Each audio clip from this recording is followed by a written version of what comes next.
قدرمندو اوریدونکو تاسو ته هرکلی کوو. له موږ سره خپرونه کې د افغانستان د کرکټ ملي لوبډلې پخوانی لوبغاړی عبدالله مزاري صاحب دی چې دی مو د ټلیفون له لارې راوصل کړی دی. مزاري صاحب تاسو ته هرکلی کوو، ډېر ښه راغلی زموږ خپرونې ته.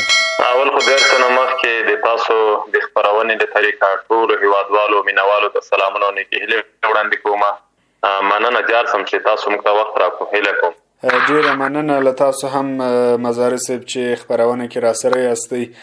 مزاري صاحب برابر شو د پوښتنو په لور باندې که راته دا ووایاستئ چې تاسو له کوم وخت را په دې خوا کرکټ کوئ او له کرکټ سره مو علاقه درلوده، بیا مو کرکټ پیل کړی دی او بیا مو پرمختګ وکړ په دغه برخه کې؟ مننه ګرانه. لکه څرنګه تاسو ته موږ ته ټولو نړیوالو ته معلومه ده، کله چې موږ د افغانستان د وروسته په وخت کې هجرت وکړو، بیا موږ د پاکستان اټک پل خیرآباد کیمپ کې اوسېدلو، نو هلته نه موږ د ټینس بال کرکټ شروع کړو. بیا رسمي ما په کال 1998 کې د هارډ بال لوبې شروع کړل دلته پاکستان کې.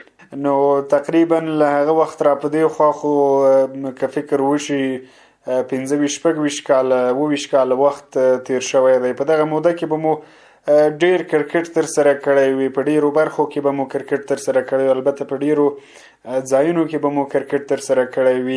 په کومو لیولونو تاسو تر اوسه مهاله لوبېدلي یاستئ یا هم په کومو کورنیو او بهرنیو سیالیو کې تاسو لوبېدلي یاستئ؟ لکه څرنګه چې مخکې ما تاسو ته وویل، هلته موږ پاکستان کې اوسېدلو، بیا د موږ په تیر امارت اسلامي کې د افغانستان ملي لوبډله راغلې وه پاکستان ته. په هغه وخت کې د افغانستان سفیر سلام ضعیف صاحب و، ملا سلام ضعیف صاحب، نو په KRL ګراوند کې د دوی لوبې وې. هلته زه ورغلم، دا غالبا د کال 1999 او 2000 کال خبره وه. هلته هغه وخت کې اعلی داد نوري په نوم باندې چې مشهوره چهره د افغانستان ته کرکټ راوړی، د هغه دغه وخت د کرکټ بورډ د فدریشن رئیس هم و، کپتان هم و د لوبډلې. او هلته بیا ما دوی سره ولیدل، نو دوی سره زه یو ځای شوم. بیا نوروز منګل او خالد داد نوري و، هغوی بیا ما ته وویل چې ته کابل ته راسه. نو د کرکټ سفر د موږ تر هغه چې نه بیا د دوی سره یو ځای شوم. بیا په تیر امارت کې زه دلته راغلم، دغه وزیر اکبر خان سره 15 کې د موږ ولایتي سیالۍ وې. نو په هغه سیالۍ کې ما لوبې وکړلې. بیا متاسفانه تاسو ته معلومه ده چې په هغه وخت کې موږ لاړو پاکستان ته سفر ته، نو بیا متاسفانه چې امریکې د موږ په ملک باندې حمله وکړله، امارت اسلامي د موږ هغه نظام وران سو. نو بیا هلته موږ لوبې کولې چې کله موږ په لوبو کې د شپې موږ سره مجلس کې اوس یو دم په تلویزیون باندې راغلل چې دغه د افغانستان ټول وران سو. که نه موږ پېښور کې هلته په ارباب نیاز سټیډیم او جمخانه کې د موږ لوبې وې. او کرکټ خو بیا دغه نه را په دې خوا بیا زه د ملي ټیم نه بهر سوم. بیا 2003 کې بېرته ملي ټیم ته راغلم، ملي لوبډلې ته ولایتي سیالیو کې مې لوبې وکړلې. په ګریټو سیالیو کې، ولایتي سیالیو کې د بلخ طرف نه. بیا په 2009 کې چې ما کله په دلته د موږ په دغه نندارې کابل کې دا اوس کوم د موږ انټرنیشنل ګراوند دا دلته ولایتي سیالیو مې ښې لوبې وکړلې. بېرته بیا زه ملي لوبډلې ته انتخاب سم. په هغه وخت کې د ملي لوبډلې کپتان نوروز منګل و. نو موږ تللي متحده عرب امارات، هلته د موږ کیمپ لګېدلی و، د موږ دوره وه، رسمي سفر مو کینیا ته، نیروبي جمخانې ته. بیا هلته زه زخمي سوم، ګوته مې خوږ سوه، بېرته راغلم کابل ته. بیا 15 ورځې بعد بېرته راته دغه وخت چې څوک د غوراوي کمیټې سلیکشن کمیټې مشر و دولت احمدزی، نو هغه راته وویل وایي ورسه بکس مکس دې راواخله که نه چې لاړ سه تیاره میدان ته، او بیا به ځې دغسې کابل نه دوبۍ نه بیا به ځې کنیکټ فلایټ کې کینیا ته. نو ما ورته وخندل، ما یې ګوره ګپ مه لګوه که نه، ما زه خو دا د ګوته مې خوږ د اوس ښه سوی یم کولی سم، خو که ما یې ګپ نه لګی وایي زر که وخت کم ده که نه. نو دغسې قسمت و، بیا زه لاړم کینیا ته. نو ما اوله انټرنیشنل ODI ډیبیو ما په کینیا نیروبي جمخانه کې 2010 په 10 د اکتوبر د کینیا خلاف وکړه. دوه مې ون ډے انټرنیشنل لوبې کړې نړیوالې سیالۍ. همدغه رنګې مې د ملي ټیم د طرف نه 2 4 ډے کانټیننټل کپ میچونه کړي. یو مې په سکاټلند کې د سکاټلند خیل کړی چې هغه 4 ورځنۍ سیالۍ وه. بیا چې کله د موږ او د سکاټلند فاینل لوبه وه په دوبۍ سپورټ سټي کې، نوروز منګل په کپتانۍ کې، کبیر خان او راشد لطیف د موږ روزونکي وو. نو هلته مې هغه 5 روزه فاینل هم کړی. هغه لوبې مې د ملي لوبډلې طرف نه کړي دي. همدغه رنګې مې فرست کلاس سیالۍ 21 سیالۍ مې کړي دي، 4 ورځنۍ سیالۍ چې په هغه کې مې 2 د میلمه په حیثیت باندې د پاکستان پېښور ریجن کې کرکټ لوبول په 2008 کال کې نو ټولې مغه لوبې کړې دي. همدغه رنګې افغانستان چې کوم داخلي کرکټ شپږیزې سیالۍ سوي دي، 8 شپږیزې سوي دي دلته په داخل د افغانستان کې. په 8 شپږیزو سیالیو کې زه لوبېدلی یم. همدغه رنګ یو تاسو ته معلومه ده چې APL افغانستان پریمیر لیګ کوم چې په 2018 کې په متحده عرب امارات کې اوس هلته مې یو لوبه کړې د بلخ لیجنډ. بالکل د ډیری سیالیو شاهدان موږ هم یاست او ډیری سیالۍ مو ستاسو لیدلې دي. مزاري صاحب که په هغه وخت کې تاسو د افغانستان د کرکټ د پیل لوبغاړو څخه یاستئ، د هغه وخت د ځینو لوبغاړو نومونه که راته واخلئ چې هغه وخت کې کوم لوبغاړي وو چې اوس په افغانستان کرکټ ملي لوبډله کې نشته او په افغانستان کرکټ بورډ کې تر ډیره نشته، یا هم په نورو ځایونو کې اوسېږي او له هېواده بهر دي؟ هلکه څرنګه چې ما تاسو ته مخکې وویل په دغه کې خو څو دورې لوبغاړي دي. یو د هغه اولې دورې لوبغاړي چې په هغه وخت کې زه د هغوی سره بیا محمد خان زدرانو د خوست نه و، رحمت ولي شهید و، د شهادت کابل کې هغه د خوست نه و ښه لوبغاړی و. همدغسې نوروز منګل هغه خو بیا ډېرې لوبې وکړلې د نړۍ په سطحه باندې، د هغه په کپتانۍ کې ما خپله ډېرې لوبې وکړلې. همدغه رنګې مخکې چې ما تاسو ته یادواري وکړله الله داد نوري صاحب و، د هغه ورور خالق داد نوري صاحب ډېر ښه آلراونډر و. د هغه نه را په دې خوا نور نوي لوبغاړي چې کله موږ سره 2003 او 2002 کې یو ځای شول، لکه اوس د هغې نه یو لوبغاړی په ملي لوبډله کې پاتې د محمد نبي عیسی خیل، همدغه رنګې کریم خان صادق، استقبال عابد، دولت احمدزی چې اوس امریکا کې هلته روزونکی کوچ ده، همدغه بیا وروسته رئیس احمدزی راغی، سید رحمان احمدزی په هغه وخت کې کاپور زدرانو. نو د موږ د دورې نه تقریبا د اولو دویم درېیمې دورې نه اوس صرف یو نبي عیسی خیل په هغه ملي لوبډله کې، نور خو ټول نوي لوبغاړي دي په ملي لوبډله کې. مزاري صاحب که دا راته ووایاستئ چې تاسو له ملي لوبډلې سره تر ډیره پاتې شوي یاستئ او تر ډیره به کورنیو سیالیو کې هم لوبېدلي یاستئ، کومه سیالۍ تاسو ته او ستاسو په ژوند کې درته ډیره جالبه وه چې اوس هم ستاسو په یاد پاتې ده، او هغه صحنې کله چې هم تاسو له ځان سره کینئ یا هم فکر کوئ تر ډیره هغه صحنې درته یادېدونکي دي؟ لکه څنګه تاسو ته معلومه ده د موږ غالبا او په کې باندې لوبه موږ پاکستان ته رسمي په سفر باندې تللي وو. په کراچۍ کې اصغر الرسیا سټیډیم کې د رمضان جام په نوم باندې به د شپې سیالۍ کېدلې. هلته مې چې کوم د موږ سیالۍ وې بیا هغه ټورنمنټ هم موږ وګاټو. که تاسو ته یاد د افغان یوت کرکټ اکاډمي په نوم باندې چې د خالق داد نوري صاحب اکاډمي وه، دا ټول د ملي ټیم لوبغاړي وو پکې. نو هلته چې کله د موږ فاینل لوبه وه بیا لوبغاړو ټولو مشوره وکړله دغه وخت چې کوم میجر و بیا د شفیق ستانکزی صاحب، همدغه رنګې لوبغاړو ټولو په سلا مشوره دي د کوچ صاحب غالبا کوچ موږ سره اسدالله خان و. نو د ټولو په مشوره باندې بیا زه د بالینګ ته راوستم چې کله ما بالینګ کوو نو اول بال باندې ما عمران نظیر وسوځاو، بیا د په هغه بل بیټسمین باندې 4 توپونه ډاډ په آخري بال مې هغه وسوځاو. نو هغه نه هېرېدونکې صحنه وه چې ما میډې نه ورکړو، فرنز مې ورنکړو او 2 لوبغاړي مې پکې وسوځول. کرکټ اوس تاسو استعفا ورکړې ده له کرکټ را په دې خوا کله چې مو استعفا ورکړې ده او لوبې مو پرېښې دي، تاسو په کرکټ بورډ کې کومې نورې دندې ترسره کړې دي؟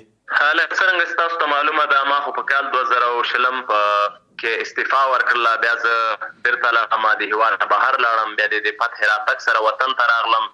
بیا په 2021 د اګست په میاشت کې په 15 د اګست کابل ته راغلم، په 26 د اګست او ستمبر کې بیا زه د غوراوي کمیټې د سلیکشن کمیټې د غړي په صفت باندې معرفي شوم. تقریبا یو کال ما وظیفه په دغه د غوراوي کمیټې د غړي په صفت باندې وکړل. الحمدلله چې هغه وخت کله زه غوراوي کمیټې غړی یم تاسو ته یاد وي 2022 کال کې د موږ ملي د 19 کلنو لوبډله په نړیوال جام کې هغه هم په بدقسمتي به ورته ووایو چې موږ سیمي فاینل لوبایلو، کنې موږ ډېره ښه لوبډله جوړه کړې وه.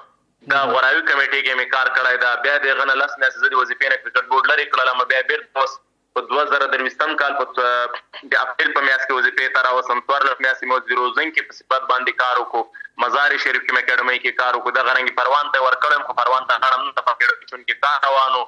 دلته په داخل کې مې په فرست کلاس کې د روزنګ کې دنده تر سره کړې، لیسټیو سیالیو کې مې دنده تر سره کړې ده د روزنګ په صفت. دغه رنګې اوس د کوچ ټیپې په کانال کې مې د روزنګ په صفت باندې کار کړی. نو کله چې دغه د کوچ ټیپې کانال آخري لوبه وسوه فاینل په 14 د مۍ په 14 د مۍ بیا ما اوس استعفا ورکړله. نو اوس هېڅ رنګې وظیفه د کرکټ بورډ سره نه کوم. دغه دندې چې تاسو درلودې، تاسو په خپله خوښه دغه دندې پرېښي دي او که یا هم تاسو د کرکټ بورډ لخوا ګوښه کړل شوي یاستئ؟ څرنګه چې ما تاسو ته وویل کله چې زه غوراوي کمیټې غړی وم د سلیکشن کمیټې هغه هلته کرکټ بورډ زه د وظیفې نه لرې کړم 10 میاشتې، بیا یې بیرته راوستلم. اوس چې ما بیرته استعفا ورکړله نو ما په خپله خوښه په خپله طبع مې استعفا ورکړه. د استعفا لامل ډېرې خبرې دي، نو هغه بیا انشاءالله وخت سره به پرې وغږېږو. که راشو تاسو ویل چې د غوراوي کمیټې نه کرکټ بورډ په خپله خوښه تاسو لرې کړی، یعنې د کرکټ بورډ په خوښه باندې تاسو لرې کړل شوي یاستئ. تر ډیره دلیل یې څه بولئ تاسو چې ولې تاسو وړ ونه ګڼلی شوی د کرکټ بورډ لخوا چې تاسو د غوراوي کمیټې کې پاتې شئ؟ که څه هم تاسو یادونه وکړئ چې 19 کلنه کرکټ ملي لوبډله هغه وخت کې د نړیوال جام تر سیمي فاینله پورې ورسېد او لامل یې هم دا و چې یوه ښه او وړ لوبډله ټاکل شوې وه.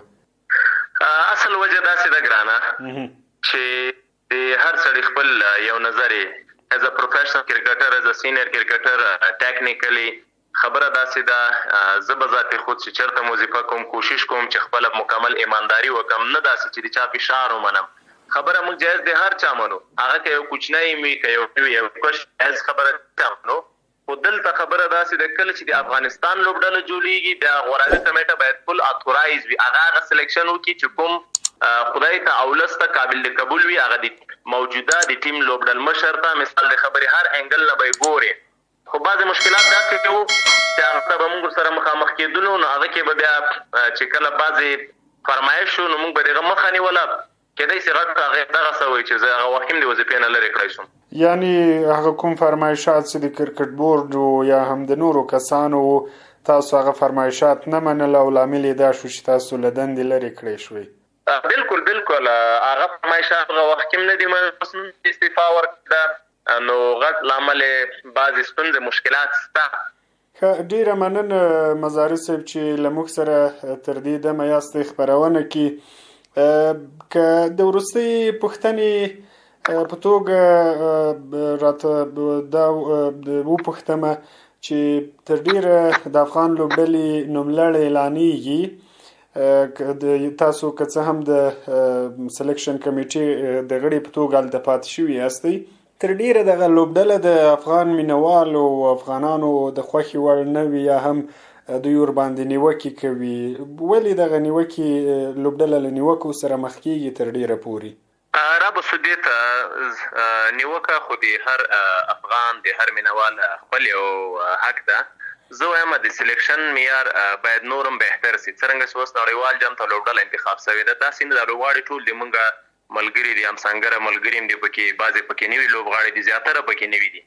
نو بعضې شیانو کې مشکلات وي، لکه ګوره اوس د موږ نړیوال جام ته لوبډله اعلان شوې ده، ډېره ښه لوبډله ده ماشاءالله، الله دې کامیابه لري.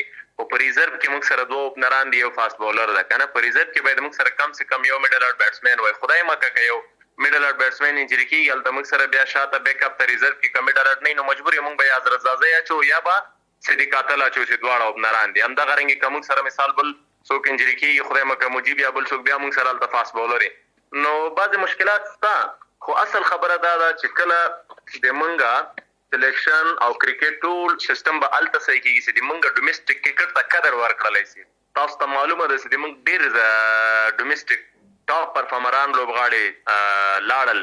ضیاءالحق ښه بیټسمین و، 11 سلیزه لري په فرست کلاس کرکټ کې. همدغه رنګې د لیګ سپینر هلک چې غفاري اوس لاړو، همدغه رنګې یونس احمدزی لاړو، دغه رنګې خیبر عمر لاړو، ناصر عمر لاړو، وحید شفق لاړو، دغه رنګې پرویز ملک لاړو، همدغه رنګې پرویز امین لیګ سپینر لاړو، داسې زویب زمان خیل لاړو. داسې ډېر لوبغاړي که چېرته موږ دلته اصلاحات رانولو، د موږ ډومیسټک کرکټ صحیح نه کړو، ډومیسټک کرکټ زیات نه کړو، دا هر شی هلته صحیح کېږي چې کله کار اهل کار ته وسپارلی شي. دلته خو ډېر بیچارهګیان داسې چې هغه خپلو 450,000 یا 1 لک معاش ته غلي. نو د ما اوس کرکټ بورډ نه یم لر کړی، ما خپله استعفا ورکړل الحمدلله، حالانکې د ما معاش هم ډېر ښه و، داسې نه اوس چې کمزوری و. نو بعضې مشکلات شته، خو انشاءالله امیدواره یو چې موږ تاسو به د حق دپاره مبارزه کوو، که هغه هر چېرته وي، هر وخت کې په هر میدان کې. نو انشاءالله د موږ دا خدمت به د موږ مهنت به د موږ دغه خبرې دا به رنګ راوړي خو چې په حق وي. ان شاء الله په ګډه باندې ټول افغانان به دې ته کار کوي ترڅو په هره برخه کې اصلاحات رامنځته شي او زموږ لوبډله په داسې یو معیار په راتلونکي کې جوړه شي چې هغه د ټولو د قناعت وړ وي او وکولی شي چې موږ ته لا ډېرې لاسته راوړنې په نړیوالو ډګرونو کې ولري. مزاري صاحب د نړیوال جام یادونه مو هم وکړه، که راشو د اوس مهال د افغان لوبډلې څومره چانس ویني چې افغان لوبډله به مخکې تګ کوي او نړیوال جام کې به بل پړاو ته لار مومي؟ څه احساس او نړیوالو ته ټولو ته بهتره معلومه ده د افغانستان بولینګ ډېر غټ لیول بولران موږ لرو، راشد خان ارمان، مجیب زدران، نبی ساخیل، نور احمد لکړوال، اوس چې په پیرنوی ځوانه لونډر ننګیال خروټ راغنده څرنګه بولینګ فضلک فاروقي ده، ورسره عظمت عمرزی ده، آلراونډر کې ګلبدین نایب ده، کریم خان جنت ده. ټیم ماشاءالله ډېر ښه ده. دغه لوبډله هر څوک کپتاني هر څوک روزونکی انشاءالله زه امیدوار یم چې دغه د افغانستان اوس موجوده کومه لوبډله ده په سلو کې سل زه امیدوار یم چې موږ ډېر چانس لرو نیمې پای لوبې ته موږ لاړ شو. موږ ته یو لوبډله ویل چې ترال قسمت موږ سره تیاري وکړي چې یا نیوزیلینډ یا ویسټ انډیز ویل نو موږ دویم پړاو لاره پیدا کوو. لوبډله ډېره ده او ماشاءالله راشد خان هم پام کې ده، ګربز هم پام کې ده، همدغه رنګې ګلبدین بلور تریخیل لوبه وکړه ماشاءالله، ابراهیم زدران ماشاءالله د مخکې نه سټرایک ریټ ډېر بهتر کړی ده که نه، نو ټیم ماشاءالله ډېر ښه ده. مجیب زدران ته پرفارم کول دي، نو که چېرته د موږ بیټینګ د بالرانو سره لیګ ملګرتیا وکړي نو انشاءالله امیدوار یم چې موږ نه صرف سیمی فاینل نیمې پای لوبې ته لاره پیدا کړو بلکې موږ فاینل ته هم تللی شو، فاینل ګټلو چانسز هم لرو انشاءالله. یوه نیوکه چې په اوسنۍ لوبډله کې شته یا په اوسنۍ لوبډله کېږي هغه په لوبډله کې د ډېرو الراونډرانو شتون دی، یعنی که موږ فکر وکړو موږ سره محمد نبی دی، کریم جنت دی، عظمت عمرزی دی، ګلبدین نایب دی، راشد خان دی، ننګیال خروټی دی. تاسو په دې اړه څه وایاستئ، څه نظر لرئ؟ ګوره ما تاسو ته مخکې خبره وکړله دا کوم چې موږ 15 دی تقریبا دې کې دومره مثلا په ریزرو کې که چېرته د موږ سره مثال دی خبرې یو ډلر بیټسمین وای د موږ د آلراونډ داسې دي که ته ګلبدین راواخلې که کریم جنت راواخلې که عظمت عمرزی راواخلې که نبی ساخیل راواخلې دا میچور دي. غټ ټورنمنټ همیشه ته په میچورو لوبغاړو باندې ګټلی سي. اوس که چېرته داسې وکړو چې داسې پاور هیټر به نور ماته نه راته معلومیږي چې هغه به مثال د ګلبدین نایب نه ډېر ښه پاور هیټر مثال د خبري یا د عظمت عمرزی نه یا د کریم خان جنت نه وي یا مثال د عظمت نه وي یا د نبی سخیل نه وي. خو یو شی چې د ما خپل نظر ده د هر سړي خپل شخصي نظر ده، هر سړي خپل علم مطابق د پوهې مطابق خبره کوي. که موږ سره چېرته په ریزرو کې یو میډل آرډ بیټسمین وای نو بیا به ډېره ښه وه. که خدای مکه هلته څوک انجري کېدلی څه مشکل سره مخ کېدلی یا مثال نجیب انجري کېږي یا بل د آلراونډران سره تیار کړو دویم میډل آرډ کې هم لوبه کولی شي، د لکان پاس هم لوبه کولی شي اوپن ون ډاون دریم نمبر باندې که نه نو بیا موږ سره هلته تیار یو شی. اوس خو چې دغه لوبډله تللې ده دغې لوبډلې ته به دعا کوو الله دې بریالی الله دې کامیابه کړي. ډېره مننه مزاره صاحب. د وروستۍ پوښتنې په توګه نور خپرونه بیخي رانغاړو، آیا له اوسني کرکټ بورډ څخه راضي یاستئ که نه، او که راضي یاستئ تر کومه حده راضي یاستئ؟ کرکټ بورډ داسې ده چې څرنګه په کار و هغه رنګې کارونه تر اوسه نه دي سوي. مین خبره داسې ده د موږ داخلي کرکټ ډومېسټک کرکټ باید موږ ډېره مضبوط کړو، خو بدبخته دا ده چې دی د چا څرنګه زړه هغسې پالیسي جوړوي. نو لوبغاړی د انټر کلب سیالونه راځي، ګریډ 3 کوي، ګریډ 2 کوي، ګریډ 1 کوي، 3D کوي، فرست کلاس کوي، 15 پړاو پاس کوي، شپږم پړاو کې هغه نه کې پرفارم باید 3D ته راسي. دوی دغه د فرست کلاس کرکټر ویډیو بیخي ختمه کړې ده. زه د درشت سره خلاف یم، داسې نه چې زه د نوي لوبغاړو خلاف یم، نه چې یو سړی دومره خرچ موږ په هغې انویسټمنټ وکړو، خرچه پرې وکړو، یو 2-3 سیزن یې ولوبو، هغه ته باید د قدر په سترګه وګورو. همدغسې خبره زه بل ور د کرکټ بورډ په دروازه نن وتلم، جان یو ډېر ښه فرست کلاس کرکټر ده، ورسره چینمین بولر ده، آلراونډر ده، په دروازه ولاړو. په خدای چې کرکټ بورډ ته وتلم نو زړه مې پرې درد وکړو، داسې یو بل لوبغاړی ورسره او دوی دا لوبغاړو ته هېڅ داسې نظر نه ورکوي فرست کلاس کرکټرانو ته. یو خو فرست کلاس کرکټ اول اسانه کړی ده، دیش سره زه خلاف یم. باید کرکټ دومره اسانه نه شي. کله چې د بیا یو چا ته فرست کلاس کرکټ وکړو بیا هغه ته باید قدر موږ ورکړو. که کانټیکټ نه هم وي باید هغه بیا موږ 3D ته ډایرکټ ورکړو یا ګریډ 1 ته ورکړو. خو دوی داسې چې اوس ډېر فرست کلاس لوبغاړي دي موږ یو په شي کې نشته. یو الک راځي په یو میچ کې سنچري کوي پنټر کلب کې هغه دی راخي په غو باندې 3 او فرست کلاس هر شي کوي دغه شیان چې دغه سم کوم نو د کرکټ به سم سي دغه موږ سم نو کو سبب موږ د کینیا د زیمبابوے د نیپال د دغه نم خدای مکمات خورو.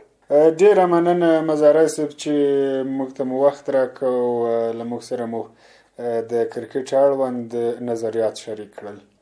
مننه السلام علیکم ورحمت الله وبرکاته. ډیره مننه قدرمند اوریدونکو له تاسو هم چې تر دې شی ویل موږ سره و یو زموږ مرکه مو را سره واورېده تر بیا تاسو ټولو ته ښې چارې ښې شي بیا الله مو